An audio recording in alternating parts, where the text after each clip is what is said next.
நிறைய பேருக்கு என்னன்னா மனசுல வந்து ஒரு நம்மனால பண்ண முடியுமா, இவ்வளோ சொல்றாங்க, நிறைய மேக்கப் ஆர்டிஸ்ட்லாம் பயங்கரமா பண்றாங்க, நம்மனால வந்து இந்த ஒர்க் இது நம்மளால வருமா அப்படிங்கிற டவுட் மேபி சில பேரோட மனசுல இருக்கலாம். ஆனா அதெல்லாம் தூக்கி போட்டுடுங்க. எல்லாரும் ஒரு காலகட்டத்துல இப்படி பிகினரா இருந்து கத்துதான் வந்திருக்காங்க. ஆனா கத்துட்டு வர எல்லாருமே சக்சஸ் ஆகுறதுல அதுக்கு ரீசன் என்ன அப்படின்னா, நமக்கு வராது வராது வராதுங்கிறதே மனசுக்குள்ள சொல்றோம். ஃபர்ஸ்ட் வரும் அப்படின்னு உங்களுக்குள்ளேயே சொல்லிக்கோங்க. ஏன்னா இது ஒன்றும் மேஜிக் இல்லை இது, ஓகேவா? இதுக்குன்னு தனியா சீக்ரெட்டா நான் ஒரு டூல்ஸும் யூஸ் பண்ணல, உங்க கண் முன்னாடி தான் பண்ணிட்டு இருக்கேன். ஸோ நீங்க வரும்னு நினைங்க, அதை நல்லா அப்சர்வ் பண்ணுங்க, ப்ராக்டிஸ் பண்ணுங்க, நிறைய வரும். ஓகேவா? பெரிய பெரிய மேக்கப் ஆர்டிஸ்ட் தான் சூப்பரா போடுவாங்க, நம்ம பிகினர்னா சுமாரா தான் போடுவோங்கிற ஃபர்ஸ்ட் உங்களோட மென்டாலிட்டி தூக்கி போட்டுடுங்க. ஓகேவா? நீங்க பிகினர்னு நீங்க கிளாஸ் வந்துட்டீங்க, 1 மந்த் முடிச்சுட்டு போகும்போது நீங்க பிரைட் அட்டென்ட் பண்ண போறீங்க.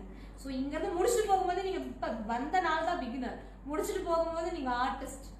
ஸோ அதுல எவ்வளோக்கு எவ்வளோ லேர்ன் பண்ணி ப்ராக்டிஸ் பண்ண முடியுமோ உங்களோட கான்ஃபிடன்ஸ் லெவல் தான் ஃபர்ஸ்ட்.